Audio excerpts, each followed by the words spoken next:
Hi, என்னோட code வந்து VBA 13623. நான் வந்து அசோசியேட் சயின்டிஸ்டாக ஃபார்மாலிட்டிஸில் ஒர்க் பண்ணியிருந்தேன். 7 வருஷமாக ஒர்க் பண்ணியிருந்தேன். ஆனால் கம்பெனியில் வேலை செய்யும்போது நிறைய ப்ரெஷர் இருந்துச்சு. அதெல்லாம் பொறுத்துக்கணுங்க. காலையில் 9 மணிக்கு வேலைக்கு போனால் கிட்டத்தட்ட நைட்டு 9 மணி 10 மணி கிட்டத்தட்ட 12 ஹவர்ஸ் 13 ஹவர்ஸ் வேலை பார்க்குற மாதிரி இருக்கும். அதுபோக மேனேஜர், ஜெனரல் மேனேஜர், சிஇஓ அப்படி எல்லாத்துக்கும் பதில் சொல்லி அவங்களாம் திட்டு வாங்கி கொஞ்சம் ப்ரெஷரான வேலை தான் நான் பார்த்துட்டு வந்தேன்.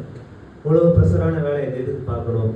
சம்பளம் நல்லா தந்தாங்க தான், ஆனால் அவ்வளோ ப்ரெஷர் எல்லாம் தாங்க முடியல. சரி, வேறு ஏதாவது ப்ரெஷர் இல்லாமல் ஒர்க்கு இருக்குமா அப்படின்னு தேடி பார்த்தேன்.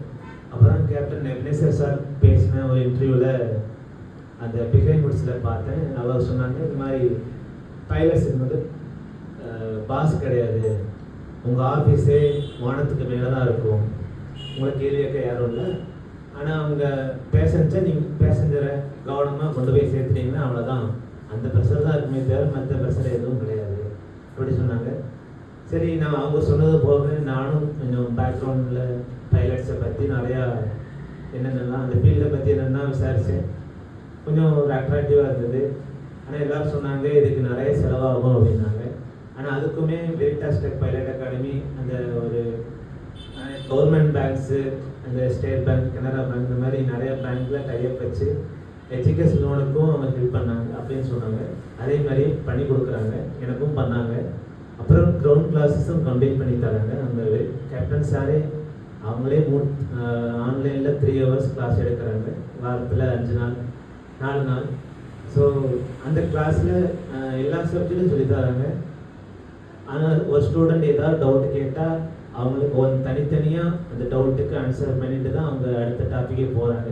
அவ்வளோ பொறுமையாக ஒவ்வொரு ஸ்டூடெண்ட்டையும் கேர் பண்ணி அவங்களுக்கு புரியுதா இல்லையா அப்படின்னு தெளிவுபடுத்திக்கிட்டு தான் அடுத்த டாபிக் போகிறாங்க. அந்த விஷயத்தில் அது ரொம்ப நல்லா இருந்தது. அந்த சாரோட டீச்சிங் ஆகட்டும், அந்த விபிஏவோட மற்ற குரூப் மெம்பர்ஸ், அந்த லோன் ப்ராசஸ், விசா ப்ராசஸ் எல்லாத்துலேயுமே ரொம்ப பேஷண்ட்டாக, ரொம்ப ஸ்டூடெண்ட்டுக்கு எவ்வளோ கம்ஃபர்டபுளாக இருக்க முடியுமோ அவ்வளோ கம்ஃபர்டபுளாக எல்லா வேலையும் அவங்க சப்போர்ட் பண்ணி ஹெல்ப் பண்ணாங்க. ஸோ இப்போது என்னோடய கிரவுண்ட் கிளாஸ் முடிஞ்சிருச்சு, விசா முடிஞ்சிருச்சு, லோனும் வாங்கியிருக்கேன். இப்போது நான் போகிற வேலை, என்னோடய வேலை ஒன்று தான் போய் காக்பிட்டில் போய் ஏறி உட்காரணும், அவ்வளோதான். ஸோ இப்போ நான் ரொம்ப ஹாப்பியாக இருக்கேன். வெரிட்டாஸ் டெக் பைலட் அகாடமி இல்லைன்னா என்னோடய கனவு நிறைவேறியிருக்காது. அதுக்காக இந்த அகாடமிக்கும் முக்கியமாக கேப்டன் சார் அவங்களுக்கும் ரொம்ப நன்றி.